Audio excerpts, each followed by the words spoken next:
بسم اللہ الرحمن الرحیم۔ خیبر ترجمان ٹیلی ویژن کے معزز ناظرین، السلام علیکم۔ میں ہوں سنگر خان اور امید کرتا ہوں کہ آپ لوگ خیریت سے ہوں گے۔ ناظرین کرام، مڈل ایسٹ میں فلسطین اور اسرائیل کا ایشو بہت پرانا ایشو ہے، لیکن گزشتہ ایک سال سے یعنی 7 اکتوبر 2023 سے لے کر ابھی تک یعنی 7 اکتوبر 2024 تک ایک نئی جنگ وہاں پہ شروع ہوئی ہے حماس اور اسرائیل کے درمیان۔ جب 7 اکتوبر 2023 کو حماس نے چند میزائلز فائر کی اسرائیل پہ، اور اس آپریشن کو نام دیا گیا الاقصی فلڈ۔ اس کے جواب میں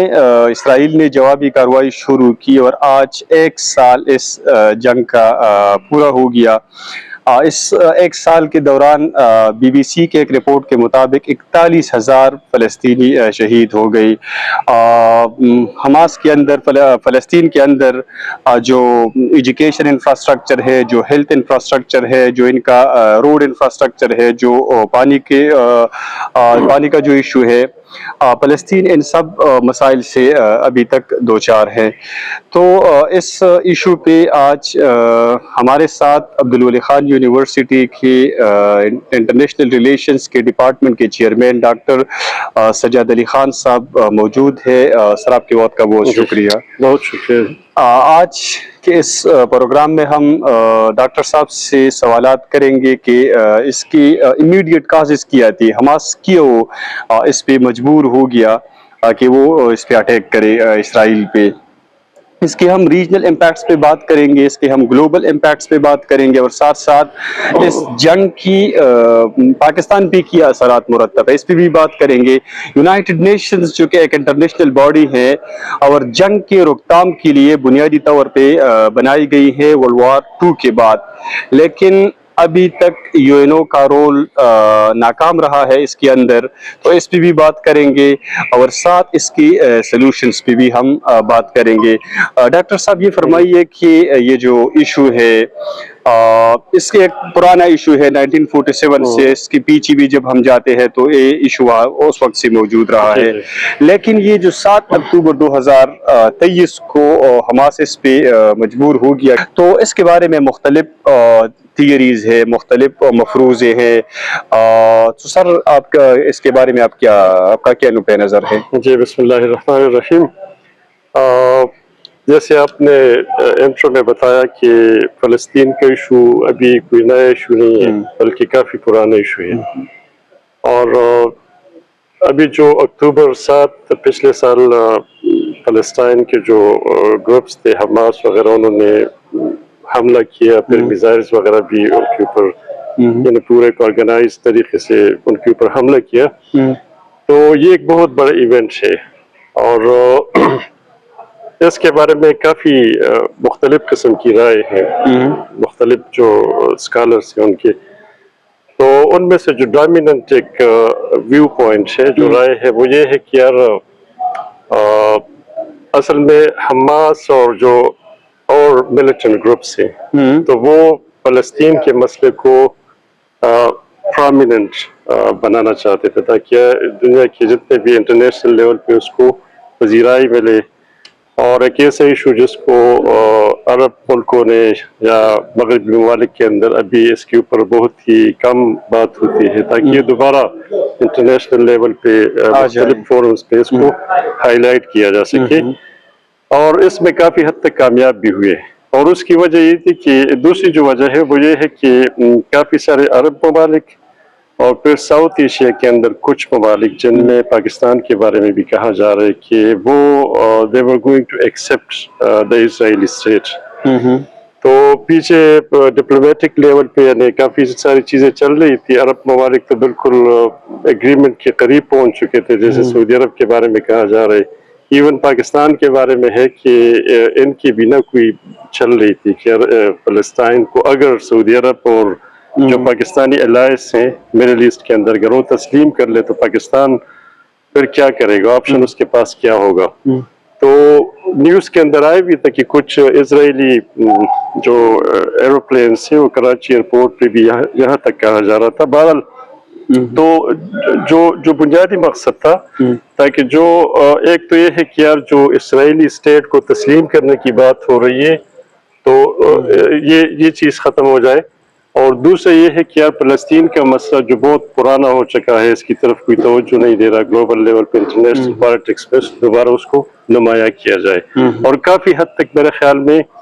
جو گروپس ہے ملیٹنٹ وہ اس میں کافی حد تک کامیاب ہو گئے ہیں، کیونکہ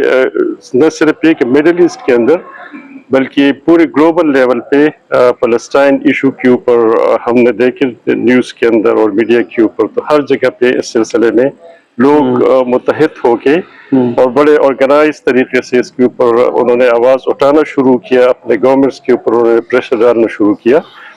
اور ایون یو این اور آئی سی جے جیسے ساؤتھ افریکنس پھر چلے گئے آئی سی جے، اب کچھ عرب ممالک بھی آئی سی جے میں فریق بن گئے ہیں، تو میرے خیال میں بڑی حد تک ان کو کامیابی ملی ہے اپنے اس مقصد میں۔ سر یہ اس وار کی شروعات میں یہ بتایا جا رہا تھا کہ یہ ایک ریجنل وار بنے گی، تو اب یہ ایران تک یہ وار پھیل گئی ہیں، لبنان بھی اس میں کود پڑا ہے، یمن بھی اس میں اب شامل ہے، تو حقیقتاً یہ اب ایک ریجنل وار بن گیا ہے۔ اب اس کے مزید پھیلنے کی خدشات آپ کو گلوبل لیول پہ اس کے امپیکٹس، اس کے بارے میں آپ کیا کہیں گے؟ اس طرح ہے کہ پہلے تو صرف فلسطین یا فلسطین تک محدود تھی ان کی جو ایگریشن تھی اسرائیلی اسٹیٹ کی، اور وہاں پہ 40,000 سے زیادہ لوگوں کو شہید کیا گیا، اور ان کے انفراسٹرکچرز کو جیسے آپ نے شروع میں بتایا کہ ہر چیز کو تباہ کیا گیا، ہاسپٹلز کو، سکولز کو، اور ابھی بھی ان کی جو بیلیجرنٹ اور جو ایگریسو پالیسی ہے in terms of killing the people, the masses، اور ان کی ہر چیز کو تباہ کرنا ابھی بھی جاری ہے، لیکن اب یہ ہوا ہے کہ تھوڑا سا انہوں نے اب وہ تھوڑا سا ایران کو پرووک کرنے کی کوشش کر رہے ہیں، اور جو نیتنیاہو رجیم ہے، گورنمنٹ ہے، اس کی کوشش ہے کہ یار اس جو جنگ ہے اس کے دائرہ کار کو تھوڑا سا بڑھا دیا جائے، تو انہوں نے کوئی 2 فولڈ یا 3 فولڈ پالیسی کو انہوں نے انیشیٹ کیا ہے۔ ایک تو یہ ہے ڈیکیپیٹیشن، انہوں نے ایک اسکالر تھے وہ یہ لفظ استعمال کر رہے تھے کہ جو ان کے جیسے حماس ہے اور جیسے حزب اللہ ہے یا اور ملیٹنٹ گروپس ہے، تو ان کے جو ٹاپ لیڈرشپ ہے ان کو ختم کیا جائے، اور ان میں ہم نے دیکھا کہ نصر اللہ کو انہوں نے ڈیکیپیٹیٹ کیا، پھر اس کے بعد حماس کے جو ٹاپ لیڈر تھے ہائینہ تھے ان کو ایران کے اندر انہوں نے شہید کیا، اور اسی طرح حماس اور جو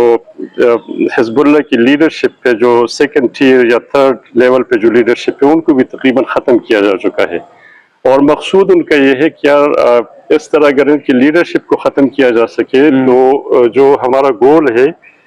مڈل ایسٹ کو ری آرڈر کرانا اور ایک نیو آرڈر جہاں پہ اسٹیبلش کرنا، اس طرح ہمارے لیے آسان ہوگا، اور جو ملیٹنٹ گروپس ہیں ان کی ہم کمر توڑ لیں گے۔ بہرحال بہت سارے لوگوں کا خیال ہے کہ یہ بڑی سمپلسٹک اور بڑی سادہ سی سوچ ہے کہ اگر آپ اس کو ایلیمینیٹ کر دیں لیڈرشپ کو،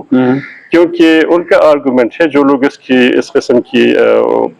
اپروچ کی یا آرگومنٹ کی مخالفت کرتے ہیں، وہ ان کا دلیل یہ ہے کہ اگر آپ لیڈرشپ کو ختم بھی کر دیں تو اصل میں یہ آئیڈیولوجیکل وہ ہے، حماس اور حزب اللہ آئیڈیولوجیکلی انہوں نے نا سارے جو سوشل سٹرکچرز ہے اور پوری انجینئرنگ انہوں نے کی ہوئی، تو اس آئیڈیالوجی کو اصل میں لوگوں کو ختم کرنا آسان ہے، لیکن آئیڈیالوجی کو ختم کرنا بہت ناممکن ہے آلموسٹ۔ اور پھر جو دوسرا ان کا ہے کہ یار ایک کلیکٹیو پنشمنٹ لوگوں کو دینا، کہ بڑے اسکیل پہ لوگوں کے اوپر بم گرا کے نا ہزاروں کی تعداد میں لوگوں کو، لبنان کے اندر بھی ایون ابھی نمبر تقریباً 1000 تک ہے، اس سے کچھ زیادہ ہو گئی ہے، تو اب اسرائیل اس کے لیول کو یا اس کو اسکوپ کو تھوڑا سا اپنے مقاصد کے لیے اور بڑھانا چاہتا ہے، اور انہوں نے جو نصر اللہ کی موت اور اس قسم کی دوسری لیڈرشپ کی موت اور پھر لبنان میں انفلٹریٹ کرنا اور گراؤنڈ فورسز کو ڈپلائی کرنا ادھر، تو وہ ایران کو پرووک کرنا تھا، اور میرے خیال میں باقی جتنے بھی ملک ہیں عرب کنٹریز ہیں خاص طور پہ ان کے انٹرسٹ میں نہیں ہے کہ ریجنل لیول پہ یہ وار اور پھیل جائے. فی الحال تو ریجنل لیول پہ نہیں ہے, لیکن ایکسپرٹس کہتے ہیں کہ یار this could the middle east is on the brink of regional war. تو آج نہیں تو کل اگر اسی طرح حالات کو کنٹرول نہیں کیا گیا, یو این وغیرہ اور جو انٹرنیشنل آرگنائزیشنز ہیں اور جو انٹرنیشنل یا گلوبل لیول پہ کی ایکٹرز ہے جیسے یونائٹڈ اسٹیٹس آف امریکہ ہے, جیسے برٹن ہے, جیسے فرانس ہے, تو اگر یہ کنٹریز اپنا رول پلے نہیں کریں گے, ادا نہیں کریں گے, یا جیسے سعودی عرب ہے, قطر ہے, تو پھر ظاہری بات ہے اس کا دائرہ کار پھر پورے ریجن تک پھیل سکتا ہے. اور خاص طور پہ یہ 1 اکتوبر کے بعد اس کے بہت بڑی پروبیبلٹی ہے کہ اس سے, یعنی ابھی اگر اسرائیل ایران کے اوپر حملہ کرتا ہے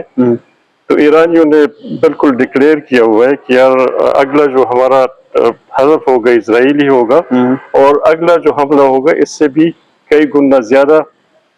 تباہ کن ہوگا. اور آلریڈی انہوں نے ڈپلائی کیا ہے جو میزائلز وغیرہ ہے, تو یہ خدشہ موجود ہے کہ پھیل جائے ریجنل لیول. سر اس میں ایک ہے کہ ایران کے پاس جو نیوکلیئر ہتھیار ہے اس کے بارے میں مختلف قسم کی مفروضی موجود ہے, میں مفروضہ کہوں گا, تو آپ اس کے بارے میں کیا کہیں گے؟ کہ ایران کے پاس حقیقت میں نیوکلیئر ویپنز ہیں, انہوں نے آفیشلی ڈکلیئر نہیں کیا ہے, یا ہے نہیں, ویسے دنیا کو ڈرانے کے لیے ایسا کہہ رہا ہے ایران؟ تو اگر ایران کے پاس نیوکلیئر ویپنز ہیں تو ایک انٹرنیشنل ریلیشنز کی ایک پروفیسر کی حیثیت سے آپ اس کو کس نظر سے دیکھتے ہیں کہ کیا can it turn into a nuclear war? میرے خیال میں ابھی ایران نے ڈکلیئر نہیں کیا کہ وہ اس کے پاس ہیں نیوکلیئر ویپنز, اور جہاں تک میری انفارمیشن ہے جو میڈیا کے تھرو آپ نیوز وغیرہ پڑھتے ہیں تو نہیں ہے ان کے پاس فی الحال. ٹھیک, تو ان کے پاس کیپیبلٹیز ہیں کہ انہوں نے کوئی 60% یا میرے خیال میں 50-60% تک انہوں نے یورینیم کو انرچ کیا ہوا ہے پہلے سے. اب مزید 90 تک اس کو لے جانے میں ایکسپرٹس بتاتے ہیں کہ اس پہ کچھ مہینے لگ سکتے ہیں, 2-3 مہینے کے اندر, یا ایون کچھ ایکسپرٹس ہفتوں کی بات کرتے ہیں کہ ان کو 90% انرچ کر کے تو پھر آپ اس کو ایز اے وار ہیڈ اس کو آپ استعمال کر سکتے ہیں. لیکن لے جانے کی صلاحیت ان کے پاس آلریڈی ہے, جو بیلسٹک میزائلس ہے اور ہائپرسونک وغیرہ, تو وہ ٹیکنالوجی ان کے پاس آلریڈی ہے. انہوں نے پروف بھی کیا ہے, اور انہوں نے جو ڈیفنس سسٹمز ہیں ان کو سیچوریٹ کیا ہے, ان کو ایگزاسٹ کیا ہے, اور یہ ثابت کیا ہے کہ یار ہم کسی بھی موقع پہ آپ کا جو آئرن ڈوم ہے یا کوئی بھی وہ ہے ڈیفنس, تو ہم اس کو ایگزاسٹ کر کے آپ کو ہم ہٹ کر سکتے ہیں. تو اب یہ بات چل رہی ہے کہ یار اسرائیل کو چاہیے, جیسے ٹرمپ کا کل بیان آیا تھا کہ وہ ایران کے نیوکلیئر اس پہ حملہ کر دے. لیکن 2 چیزیں ہیں, ایک تو یہ ہے کہ ایران کے پاس ابھی انسینٹیو یہ ہے کہ اگر اسرائیل اور اسی قسم کی ایگریشن جاری رہی پوری مڈل ایسٹ کے اندر, اور پھر اگر ایران کو کارنر کیا جاتا ہے کہ یار آپ اس کے اوپر اقتصادی پابندیاں بھی لگا دیں, ان کے اوپر دفاعی وغیرہ قسم کی پابندیاں بھی لگا دیں, تو پھر تو یہ انسینٹیو یہ ڈس انسینٹیو ہوگا. نہیں, اس کے پاس انسینٹیو ہوگا, یعنی اس کے پاس کوئی پھر چارہ کار نہیں ہوگا اگر وہ یہ سمجھے کہ یار امریکنز اور اسرائیلیز اور برٹش اور سارے مل کے پھر جو عربس ہے تو انہوں نے ہمیں خراب کرنا ہے اور ہمارے لیے مسائل کھڑے کر دے رہے ہیں, تو پھر ان کے پاس انسینٹیو یہ ہے کہ وہ نیوکلیئر ویپنز کو ڈیولپ کریں گے. جیسے اسرائیل کی طرف سے اگر یہ خطرہ ہے کہ یار اسرائیل کے پاس اگر کچھ نہیں ہے اور وہ ایران کے اوپر نیوکلیئر اٹیک بھی کر سکتا ہے, تو پھر آپ کے پاس انسینٹیو یہ ہے کہ آپ بنائیں. لیکن ڈس انسینٹیو یہ ہے کہ اگر آپ نیوکلیئر ویپنز بنانا ڈکلیئر کر دیتے ہیں انٹرنیشنل یا گلوبل لیول پہ, تو پھر آپ کے اوپر مزید پابندیاں لگ سکتی ہیں, اور ان کے پھر لوکل لیول پہ, ڈومیسٹک لیول پہ اس کے پولیٹیکل امپلیکیشنز کانسیکوینسز اس کے ہو سکتے ہیں. اور پھر آپ کی اکانومی ایران کی پہلے سے بہت زیادہ انڈر